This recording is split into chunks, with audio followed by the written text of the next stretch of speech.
Hello everyone, welcome to One Stop All Poetry Solution. Today we are going to discuss about Carl Sandburg's Fog.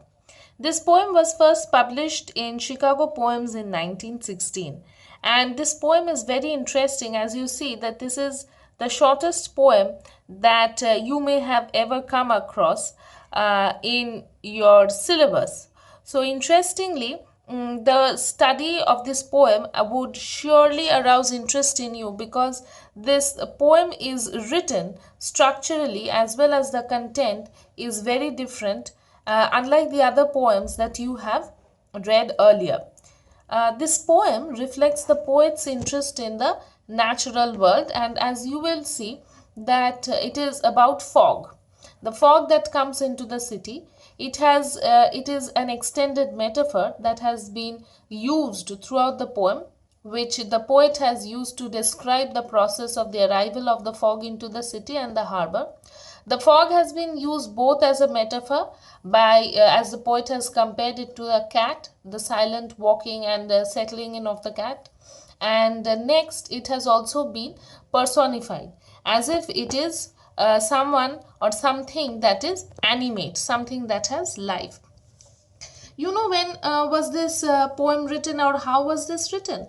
Once Sandburg was walking near Chicago's Grand Park, and then he was inspired to write this. He had in fact with him a book of Japanese haiku. You know what haiku is? Well, I'll just discuss once in a short line that haikus or Japanese haikus are short 17 syllable poems that capture the essence of the natural world. And in fact, he took up this essence and converted this entire poem into a different level of haiku altogether. And Carl Sandburg is known for his interest in nature and natural things, and fog is one of them. It captures a moment or two that he was able to witness or experience before the fog came into the city, into the harbor waters, and then went away. It is something very powerful, and we experience it quite personally. So let's read the poem. The fog comes on little cat feet. It sits looking over harbor and city on silent haunches and then moves on. So that is it. It comes walking like a cat and then sits silently, looking over the harbor and the city, the port and the city. And then on its silent haunches, haunches is the position that you take when you are folding your knees. And then after it has made itself comfortable, it has settled over the city. Once it's done, then it goes away. All these things happen in silence. You must keep this in mind. Now, you might wonder that why has the poet chosen a cat? Firstly, the arrival of the fog cannot be predicted, just as the arrival of cats or the movement of the cats are something that you cannot predict very often. They are quite mysterious, and in fact, they are independent animals, not following rules, slipping, sliding here and there, and also not only in and out of our house but also in and out of our lives, just as it pleases. So, the fog is similar to that, it knows no boundaries. Secondly, you can also understand by the stealthy nature of the cat. They're moving in slow motion, soundlessly, silently, fixing themselves, placing themselves into any object, uh, fitting themselves or into any shape, just like the fog. If you see a fog at a distance, the arrival of a fog at a distance, you might visualize any shape. Even you will not be able to see someone at a distance if the fog is quite thick. So, just like the cat, fitting and forming any shapes, it's just playing with the mind in case of the fog, but nevertheless, it happens. Just like the fog, just like the cat in a mysterious fashion. So, the fog is also compared to the cat in terms of its mystery, the mysteriousness. Now, this poem, by doing this, the poem has made has come alive. The fog has come alive in our life.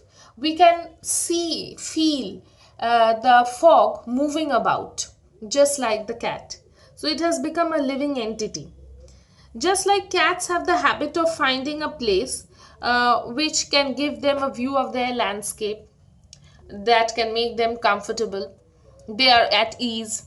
Similarly, in the poem also, the poet has described the fog as taking an elevated state and almost witnessing the harbor and the city quite inscrutably.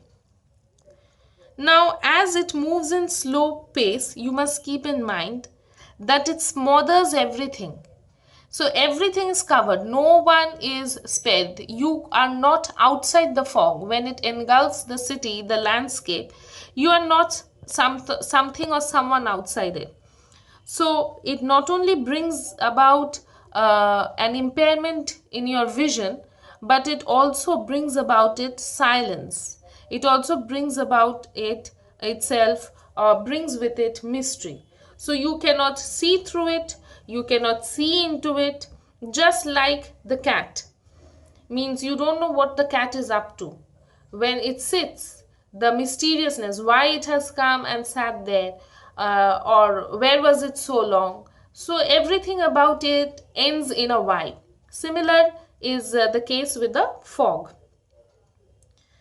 Now, cats move at their own leisure. If you try to shoo them, they will probably just give a meow at you and move away, or they may just express their displeasure with a meow and just sit like that. So, their mewings, their sounds express that they are independent. They will only move, walk about at their leisure, just like the fog. They totally, or it totally comes whenever it feels like. Yes, you can predict that it is going to be foggy, but the intensity, how long it is going to stay, I don't think that is quite predictable. Though I don't know about the meteorological conditions of it so much, but speaking in terms of the poet and the poem, I feel that it comes and moves about on its own free will, on its own terms, just like the fog, just like the cat. And before you realize, it has disappeared, it has faded, like the cat. So these short lines and the interesting pattern, the rhyming scheme, where it is basically written in free verse. There you will see that there is no line that is rhyming with each other. So interestingly, this sitting, the posture, the movement, everything about it has a mysteriousness. So the mystery is the main component of this poem. Okay, so the sitting of the haunches, sitting while sitting like the cat folding its knees in a silent manner, it is significant of the fact that it loves to be left at its own free will. It will come and go whenever it feels like. So this poem is very interestingly something that is close to our experience. Now that winter is round the corner, especially in India, you once you read this poem, I'm sure you'll be able to relate and be reminded of this poem when you experience a foggy morning or a foggy day, any part of the day. Especially it happens in the morning. So you will hopefully be reminded of this poem, and I'm sure when you do that, you will be able to enjoy and relate much more, because once you relate to the natural landscape and the nature, the way it has been depicted and the way it matches, you will see that it's absolutely true. Before you realize, you are totally engulfed, your vision is blurred, and then when you smile at yourself that, oh wow, I'm reminded of the poem Fog by Carl Sandburg, and the fog is gone. So this is what brings us to the end of this poem. There is not much complexity in it. The lines are very, very short and simple. That is what makes this poem so easy a read. So go through the poem once. If you face any confusion, do let me know in the comment section. I will surely discuss. And when you are studying or reading poems, try to relate, try to analyze, try to feel it. I'm sure you're going to enjoy the poem or any text for that matter thoroughly. I hope you will like this video and share it with your friends so that we can reach out to a wider audience. Don't forget to like, share once again and subscribe to our channel and subscribe so that we can reach the 100 marks soon.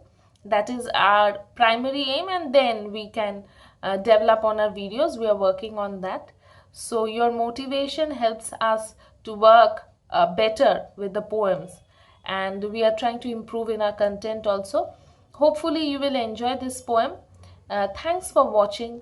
Happy learning.